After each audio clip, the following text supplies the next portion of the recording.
dar diezmos. Salvación en venta. Muchos cristianos profesantes hoy enseñan que la costumbre del diezmo es obligatoria para los cristianos y si algún cristiano descuida diezmar según el libro de Malaquías, están bajo la maldición de la ley de Moisés, lo que generalmente se toma como la pérdida de salvación. Ellos enseñan que somos salvos por gracia a través de la fe en el mensaje del Evangelio, pero aún así debemos hacer pagos semanales o mensuales para mantener nuestra salvación de la misma manera que uno debe hacer pagos para evitar que le corten el agua, la electricidad y el gas.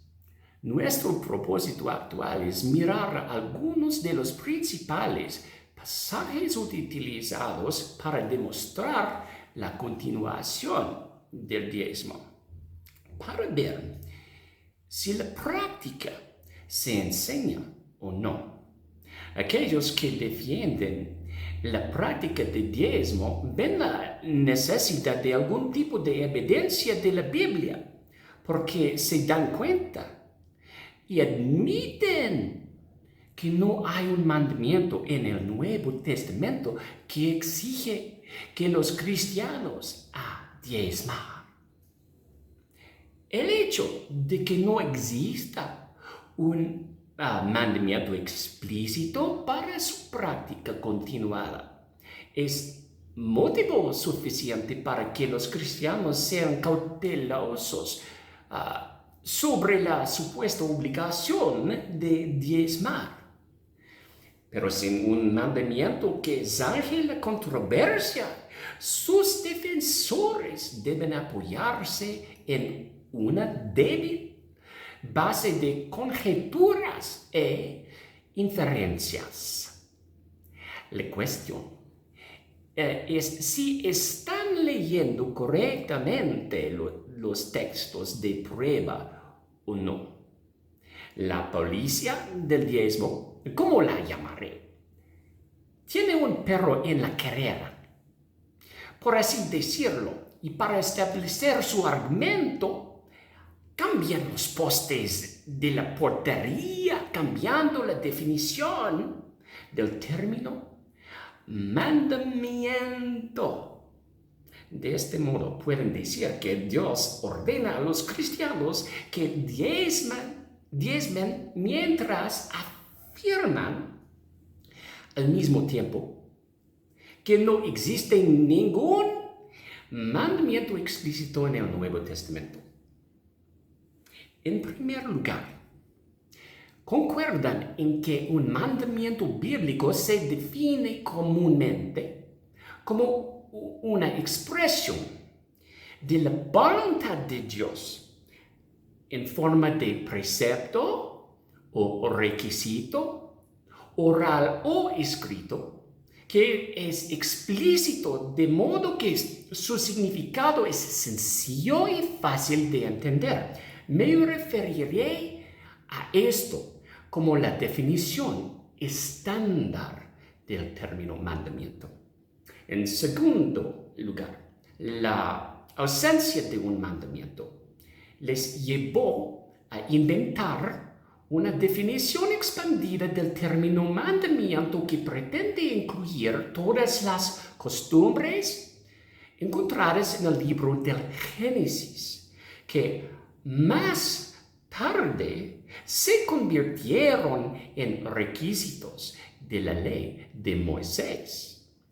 La policía del diezmo o la agencia de recaudación del diezmo dicen que si se cumplen estos dos criterios, entonces la costumbre se convierte retroactivamente en un mandamiento de Dios que se traslada a los cristianos. Entonces, Queda claro que si no inventaran por medio de conjeturas lo que suponen que es una aproximación a un mandamiento, no podrían afirmar que existe un mandamiento en absoluto. Y realmente es una conjetura afirmar que una aproximación a un mandamiento y un mandamiento son la misma cosa. Es decir, así dice el Señor, cuando el Señor no lo ha dicho. En tercer lugar, afirman que existe un mandamiento cuando en realidad no existe. Y esto es fácilmente demostrable. Todo lo que tenemos que hacer es mirar cada referencia en la Biblia donde se encuentra el término mandamiento y nunca incluye su definición expandida. La policía del diezmo hace la afirmación injustificada de que las costumbres patriarcales se traspasan como mandamientos en el Nuevo Testamento si estas costumbres se convirtieron en requisitos en la ley de Moisés. Me referiré a esto como un mandamiento retroactivo, que en realidad no es un mandamiento en absoluto, como veremos. En una presunción atrevida que Dios haya autorizado esta ampliación del significado de la palabra mandamiento, sin ninguna autoridad apostólica para justificar esta modificación. Se trata entonces de que, para defender el diezmo, sus defensores se empeñan más en defender una posición que en temer jugar con la santa palabra de Dios. Si este es el caso, entonces se explica fácilmente cómo pueden mirarte a la cara y afirmar que Dios ordenó a los cristianos diezmar cuando no encontramos tal mandamiento dado a la iglesia cristiana.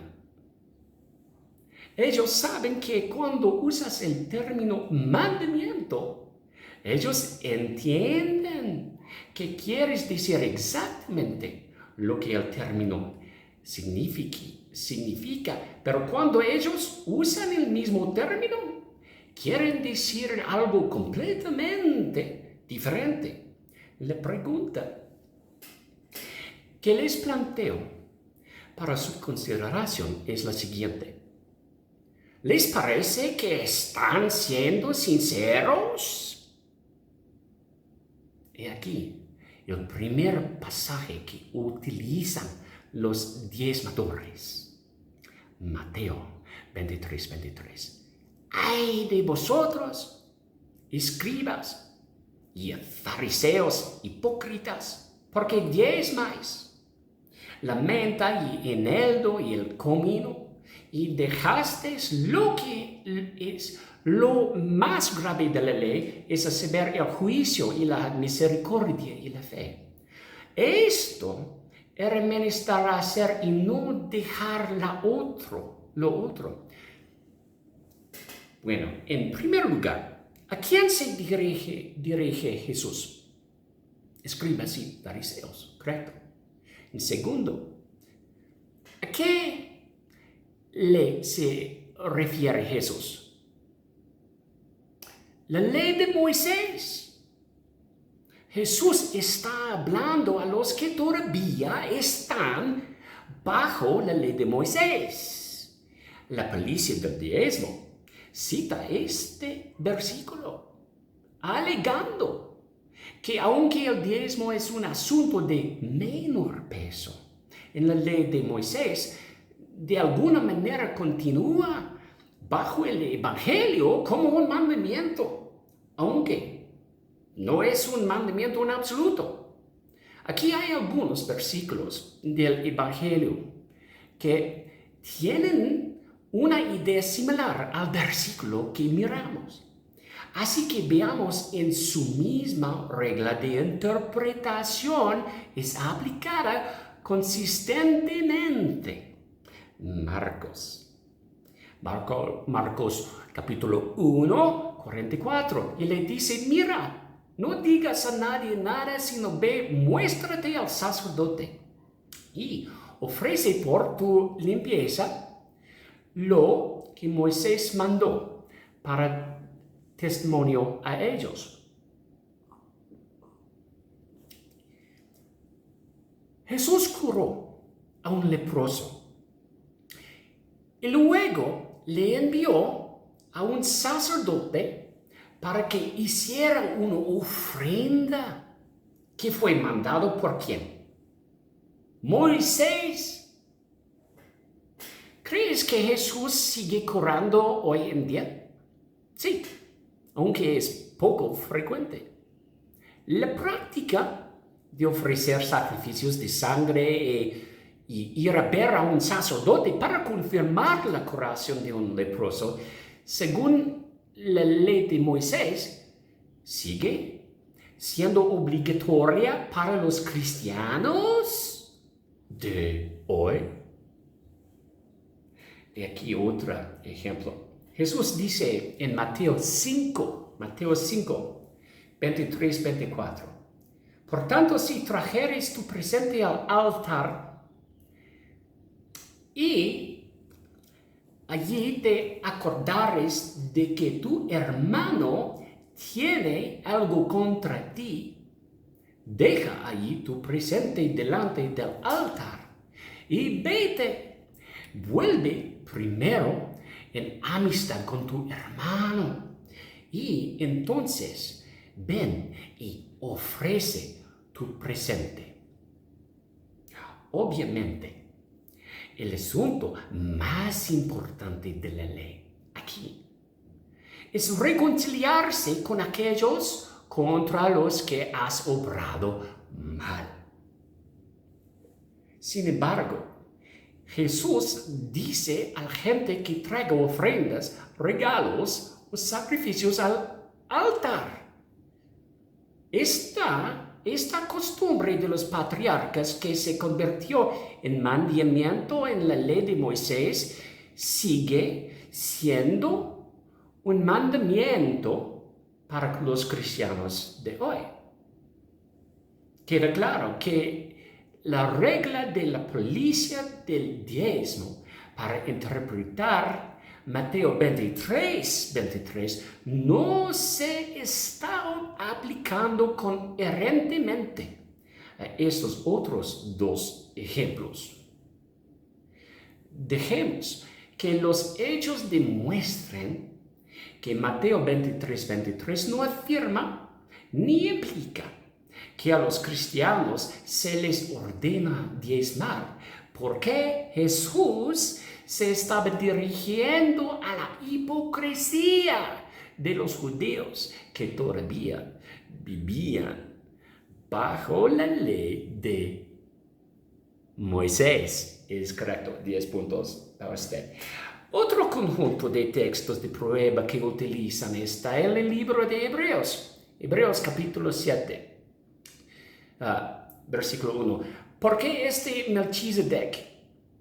Melquisedec, rey de Salem, sacerdote del Dios Altísimo, el cual salió a recibir a Abraham que volvía de la derrota de los reyes y le bendijo. En primer lugar, ¿de dónde regresaba Abraham cuando este rey se encontró con él? La derrota de los reyes.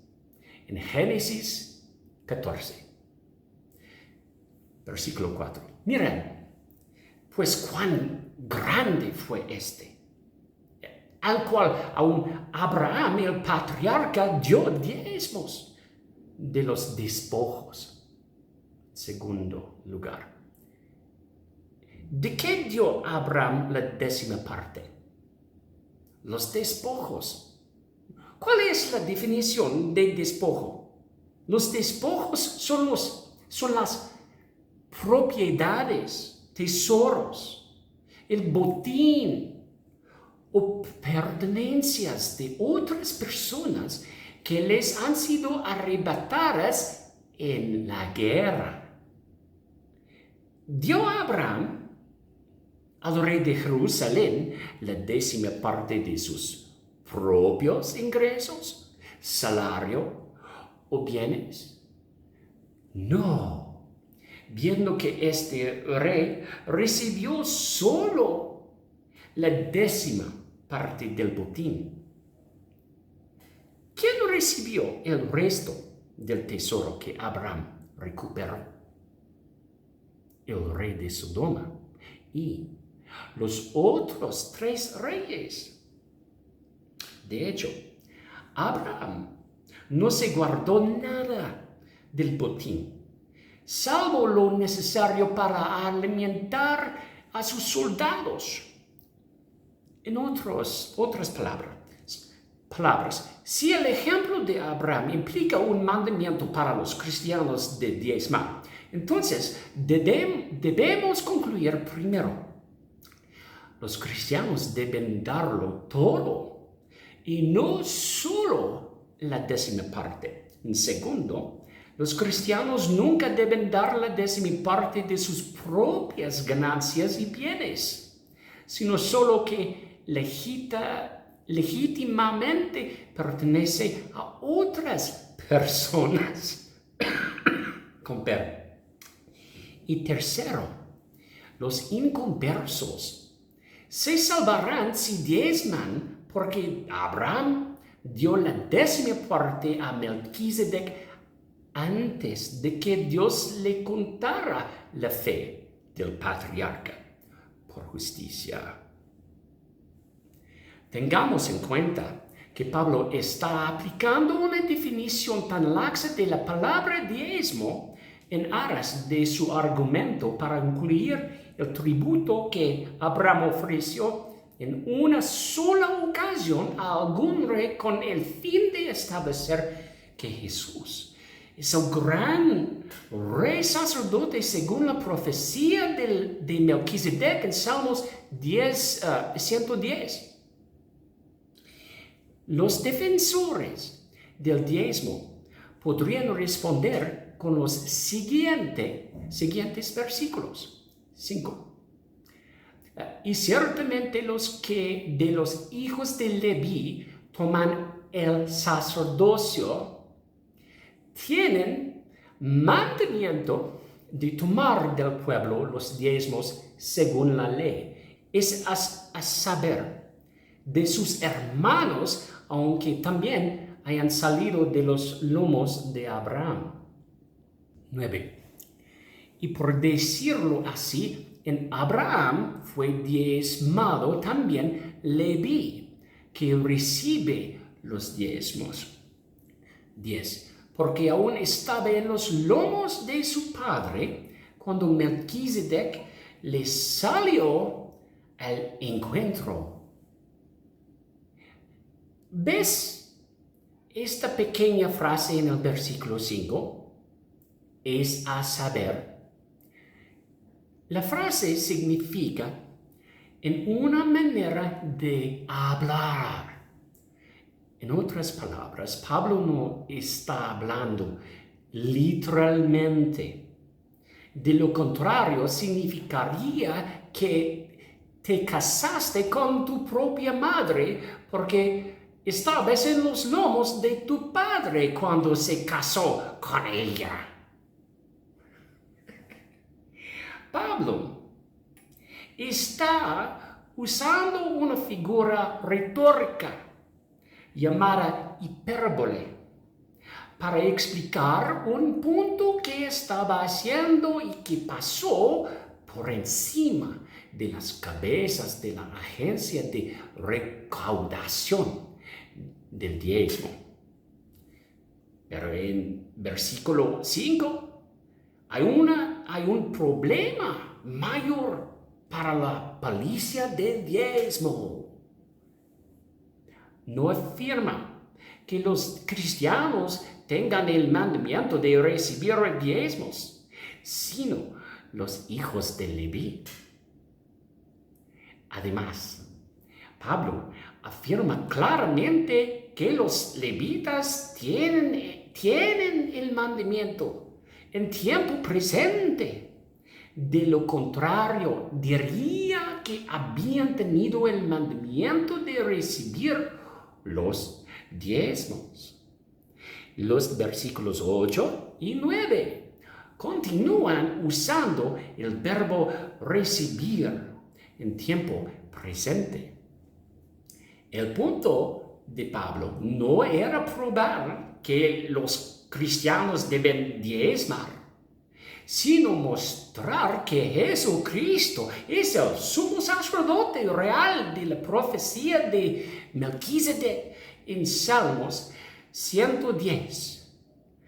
Pablo ya declaró que esta enseñanza sobre Melquisedec pasaría por encima de las cabezas de aquellos cuyos corazones no están preparados, y esto realmente describe a los policías del diezmo, que están más preocupados porque se les demuestre que tienen razón en lugar de tener iluminación sobre una hermosa enseñanza acerca de que Jesús es tanto rey como sacerdote. Volvamos al libro de Malaquías en el Antiguo Testamento para el texto de prueba favorito en el que se basa la policía del diezmo. Fue escrito como una amonestación severa y llena de dolor que Dios dio a los levitas y sacerdotes para los asalariados que pretenden ser pastores. Necesitan este pasaje específicamente porque amenaza fuertemente a aquellos que no diezman con la maldición de la ley. Asumiendo que cualquier persona podría realmente evitar la maldición y obtener la bendición de Abraham guardando la ley de Moisés. En este énfasis repetido en la bendición y la maldición, lo que muestra que el enfoque está en la ley de Moisés, no en el Evangelio. Malaquías 3, 8 a 10. 8. ¿Robará el hombre a Dios? Pues vosotros me habéis robado. Y dijisteis: ¿en qué te hemos robado? Los diezmos y las primicias.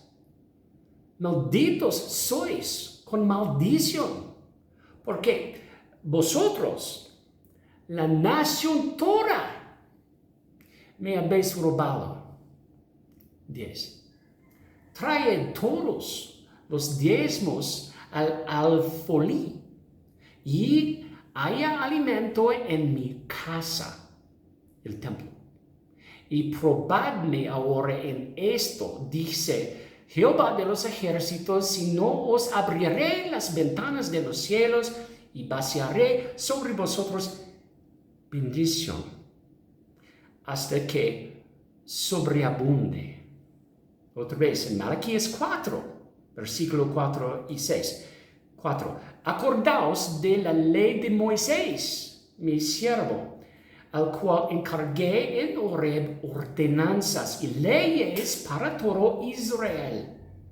No sea que no venga y con destrucción hiera la tierra. Destrucción en hebreo es maldición aquí. Mira, la policía del diezmo enseña que tu salvación está en peligro si no diezmas. Estás bajo la maldición de la ley y con eso quieren decir que perderás la salvación. En otras palabras, están diciendo que si el mandamiento se traslada al Nuevo Testamento, entonces también lo hace la maldición de la ley. ¿Entiendes? Y en contraste con estos seguidores de la ley de Moisés, Pablo enseñó Gálatas, capítulo 3, 8 a 14. Y viendo antes la escritura que Dios por la fe había de justificar a los gentiles, evangelizó antes a Abraham diciendo, en ti serán benditas todas las naciones. Luego, los de la fe son benditos con el creyente Abraham, porque todos los que son de las obras de la ley están bajo de maldición. Porque escrito está, maldito todo aquel que no permaneciere en todas las cosas que están escritas en el libro de la ley para hacerlas. Mas por cuanto por la ley ninguno se justifica para con Dios, queda manifiesto que el justo por la fe vivirá. La ley también no es de la fe, sino el hombre que los hiciere vivirá en ellos. 13. Cristo nos redimió de la maldición de la ley, hecho por nosotros maldición, porque está escrito, maldito cualquiera que es colgado en madero, para que la bendición de Abraham fuese sobre los gentiles en Cristo Jesús, para que por la fe recibamos la promesa del Espíritu. Pablo afirma que Jesús nos redimió de la maldición de la ley y que obtenemos la bendición de Abraham por la fe, debido a lo que el Señor Jesús realizó en la cruz. Se nos permite preguntar si podemos estar bajo la maldición de la ley, si la obra de Jesús en la cruz es realmente suficiente y la obra está completa. Versículo 13. Note que Pablo dice que Jesús se convirtió en maldición. Y esto es un sustantivo en gramática. Jesús no fue maldecido por Dios. ¿Ok? Maldecido o anatema es un adverbio y Pablo advierte 1 Corintios 12, versículo 3, por tanto os hago saber que nadie que hable por el Espíritu de Dios llama anatema a Jesús. Y nadie puede llamar a Señor, a Jesús Señor, sino por el Espíritu Santo. Gloria a Dios. Anatema significa maldecido. Pablo cita el Deuteronomio 21 que explica por qué Dios no maldijo a Jesús en la primera línea. Deuteronomio 21, 22 y 23.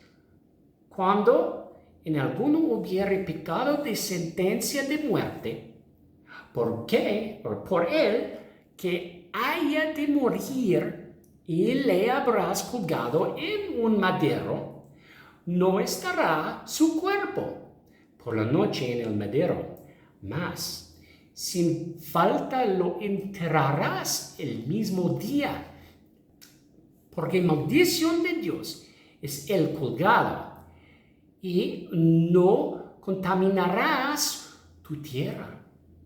que Jehová tu Dios te da por heredad. Pregunta: ¿Jesús cometió un pecado que requirió la muerte colgando o crucifixión? No. Jesús y su muerte se convierten en una bendición para aquellos que creen, pero una maldición para aquellos que no están tratando de mantener su salvación por obras de la ley, que incluye el diezmo. Mateo 5:20. Porque os digo que si vuestra justicia no fuere mayor que la de los escribas y de los fariseos, no entraréis en el reino de los cielos. Vimos que su error fue que descuidaron los asuntos más pesados de la ley y colocaron sus esperanzas en prácticas menos pesadas como el diezmo. Intentaban evitar la maldición de la ley en Malaquías y Dios les dijo: estás maldecido con una maldición. El pecado de los escribas y los fariseos también fue cometido por el malvado rey Saúl. Saúl supuso falsamente que no necesitaba que se le revelara un mandamiento para hacer ofrendas y sacrificios. 1 Samuel 15, versículo 22. Y Samuel dijo: ¿tiene Jehová tanto contentamiento con los holocaustos y víctimas como en obedecer a las palabras de Jehová? Ciertamente el obedecer es mejor que los sacrificios y el prestar atención que el cebo de los carneros. ¿Cuál era el asunto más importante de la ley? ¿La obediencia o las ofrendas y sacrificios? En el libro de Oseas, capítulo 6, versículo 6. Porque misericordia quise, y no sacrificio, y conocimiento de Dios, más que holocaustos. Comparar Mateo 23, 23. El juicio, la misericordia y la fe. Esto era menester hacer y no dejar lo otro.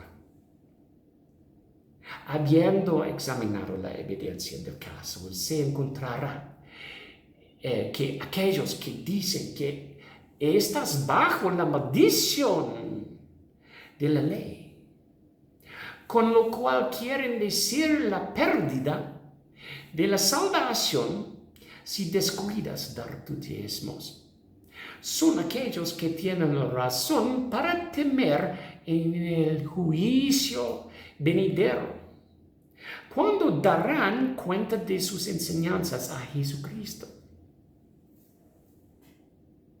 Bueno, Jesús les preguntará: ¿por qué escupíais sobre mi sangre? Cuando Jesús dijo: consumado es, en la cruz. ¿Por qué estaban añadiendo diezmos como si su ofrenda no hubiera logrado nada? Y tendrán su parte con aquellos a quienes Pablo dijo: sean malditos, porque estaban enseñando otro evangelio, un evangelio pervertido. Aquellos que están aquí escuchando, mantengan los hechos en mente y como un jurado, se les pedirá que tomen una decisión basada en lo que han escuchado. Consideremos otra prueba importante contra aquellos que están vendiendo la salvación a cambio de diezmos y que están colgando la maldición de la ley y la bendición sobre las cabezas de los cristianos.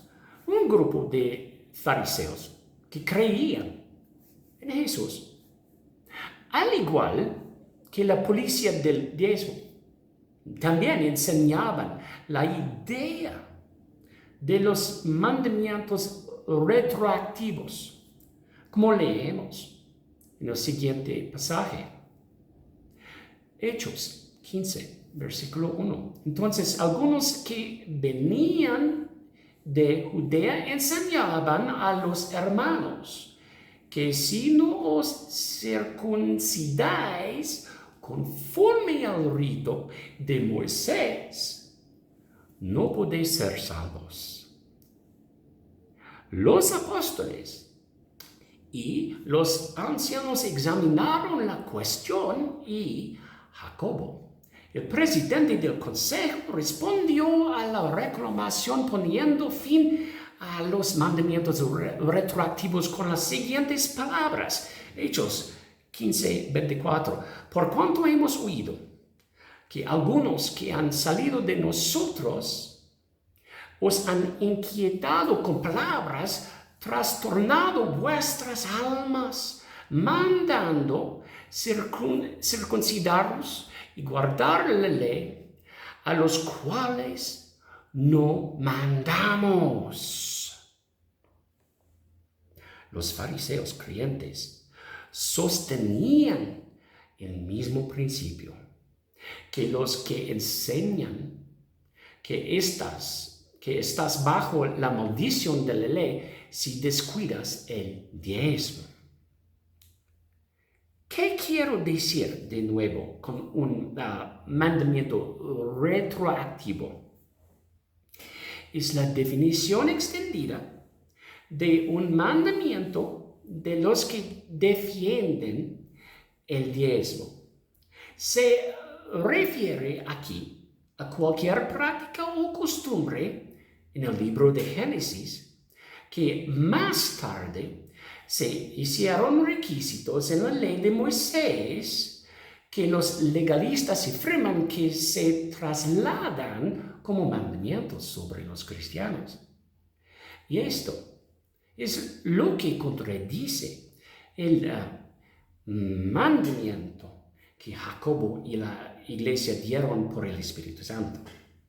Jacobo situó la autoridad en los mandamientos apostólicos dados a la iglesia y no en prácticas sobre las que los apóstoles no se habían pronunciado.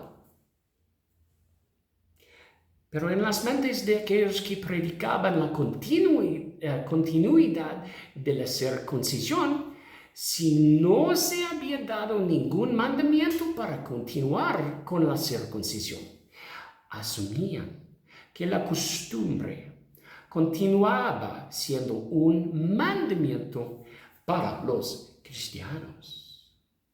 Es decir, creían que la costumbre o mandamiento anterior se trasladaba retroactivamente a la iglesia cristiana.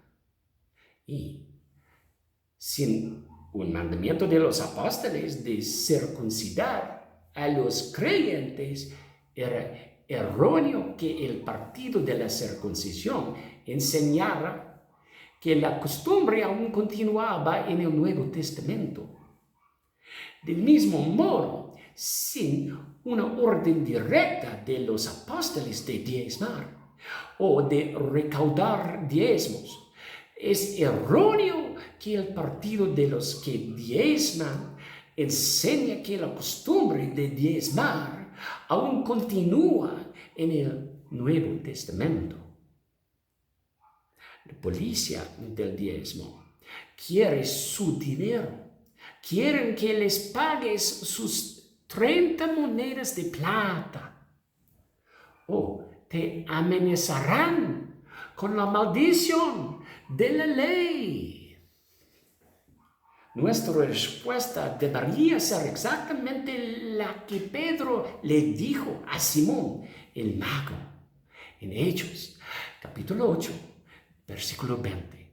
Entonces, Pedro le dijo, tu dinero perezca contigo, que piensas que el don de Dios se gane por dinero. Están vendiendo o alquilando la salvación y si te retrasas en los pagos, dicen que estás bajo la maldición de la ley de Moisés, cuando nosotros no estamos bajo la ley. Cuando Jesús dijo en la cruz, consumado es, significa que todas las ofrendas y sacrificios requeridos bajo la ley de Moisés están permanentemente suspendidos. Pero si usted pretende añadir obras de la ley a la obra perfecta de Cristo para mantener tu salvación, eso es escupir sobre la sangre de Cristo. Eso puede sonar duro para algunos, pero es la única manera de despertar a cierta clase de personas. Cuando Jesús dijo consumado es, quiso decir, consumado es. Y cuando Jacobo dijo que se requiere un mandamiento para que una costumbre del Antiguo Testamento continúe en el Nuevo Testamento, esa es la última palabra.